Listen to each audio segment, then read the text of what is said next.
नमस्कार बच्चों, how are you must be fine. हमें मालूम है आप सभी अच्छे होंगे, हेल्दी होंगे, फाइन होंगे। चलिए हम स्टार्ट करते हैं एनसीईआरटी की क्लास फर्स्ट की यूनिट फर्स्ट की स्टोरी थ्री लिटिल पिग्स।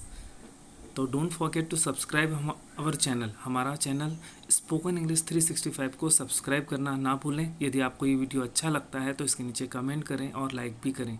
चलिए स्टार्ट करते हैं। Three little pigs. We know that you are fond of listening stories. हमें मालूम है कि बच्चों आपको कहानी सुनना बहुत अच्छा लगता है, इसलिए हम आपके लिए लेकर आए हैं एक वंडरफुल कहानी। इसका नाम है three little pigs. Once there were three little pigs. एक समय की बात है कि वहाँ एक जगह तीन पिग्स रहते थे, Sonu, Monu and Gonu.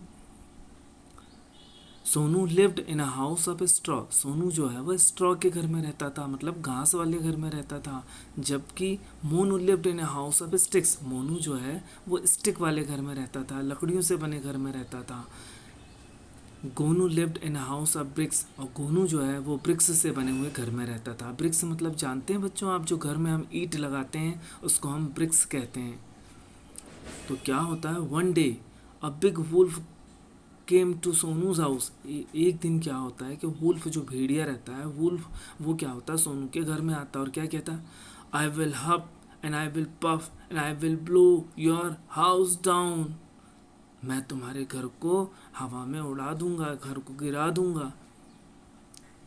The big bad wolf blew the house down. और जो वुल्फ रहता है वो सोनू के घर को ब्लो डाउन मतलब फूक कर, हवा निकाल कर मुंह से गिरा देता है। Then Sonu ran to Monu's house. फिर सोनू क्या होता है, he was very much scared, वो डर जाता है। तो फिर क्या होता है, then Sonu ran to Monu's house. Sonu जो है वो रन करके मोनू के घर चला जाता है। The wolf came to Monu's house. Wolf जो है वो मोनू के घर में भी आ जाता है और फिर क्या कहता है, I will huff and I will puff and I will blow your house down.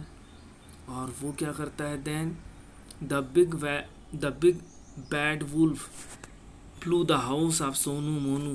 दोनों के घर को ब्लो डाउन कर देता है। एंड और दोनों ब्रदर क्या होते हैं, और फिर क्या होता है, रेन टू गोनूज हाउस। और लास्ट में गोनू के घर की तरफ जाता है। The wolf came to Gonu's house. लेकिन जो वुल्फ है वो तो गोनू के घर में भी आ जाता है और फिर क्या कहता है, I will huff I will puff and I will blow your house down. He huffed and puffed but could not bring house down. वो बहुत हफ करता है, गोनू के हाउस को नीचे गिराने की बहुत कोशिश करता है। He huffed and he puffed but he could not bring the house down. लेकिन वो घर को गिरा नहीं पाता है। क्यों? Because it was very strong. क्योंकि जो घर था बहुत स्ट्रॉन्ग था, क्योंकि ये ब्रिक्स से बना हुआ था। तो बच्चों आपको स्टोरी लगी अच्छी? थ्रिल। इसके बाद क्या होता है, the wolf went away. The wolf went away feeling sad. Wolf जो है वो वापस चला जाता है। ही वॉज फीलिंग सैड, और वो सैड फील करता है। Sonu Monu Gonu lived happily together. और तीनों जो पिग्स हैं वो हैप्पीली फिर से रहना स्टार्ट कर देते हैं। सो बच्चों, did you like this story? क्या आपको ये स्टोरी अच्छी लगी? चलिए ठीक है, आगे पढ़ते हैं। इसमें हमने कौन कौन से नए वर्ड सीखे हैं? हमने सीखे and, bad, big, but, not, one, pig, the end was.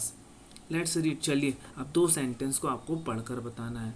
The wolf was big and bad. The wolf was big and bad. The pig was not big. जो वुल्फ था वो कैसा था?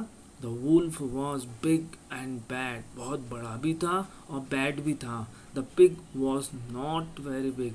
जो the pig was not big, जो pig थी वो बड़ी नहीं थी। चलिए अब बच्चों कुछ क्वेश्चंस भी हैं, आपको इनके आंसर देने। How many pigs were there? वहाँ पर कितनी पिग्स थी? तो इसका आंसर कैसे देंगे बच्चों? ऐसे देंगे, there were three pigs. There were three pigs. What did the big wolf say to the pigs? Pigs को क्या कहा उन्होंने? द मतलब जो वुल्फ है, बिग वुल्फ, उसने पिग को क्या कहा? I will blow down your house. मैं तुम्हारे घर को क्या कर दूंगा? I will huff I will puff and I will blow your house down, ये कहा। ठीक है, अब इसके बाद चलो बात करते हैं। Let's talk. बात करना आपको अच्छा लगता है, चलिए बात करते हैं। वॉज द वुल्फ गुड और बैड? आप बताइए, वुल्फ कैसा था?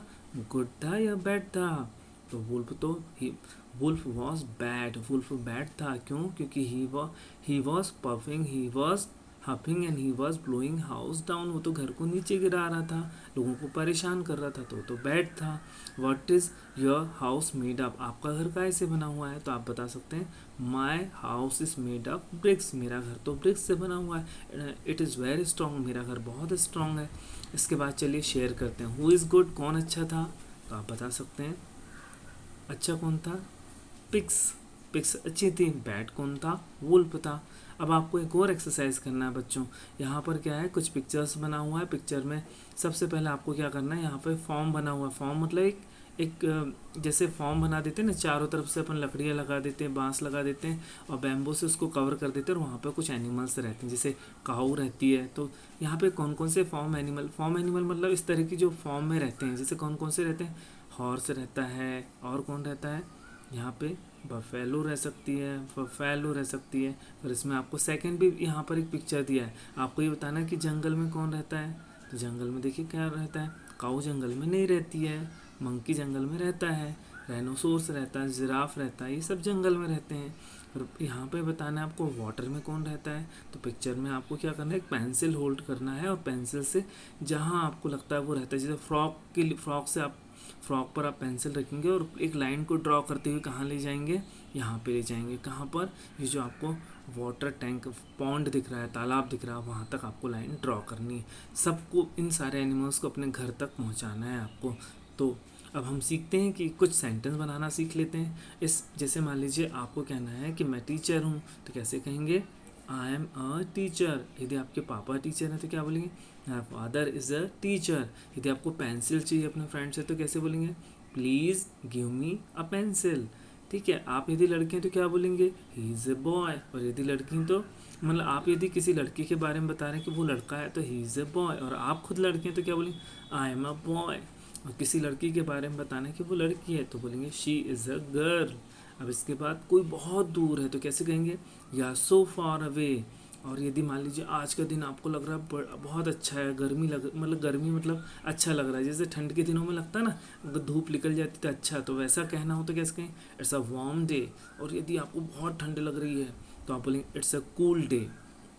तो ओके बच्चों, good day, good luck, take good care of your self.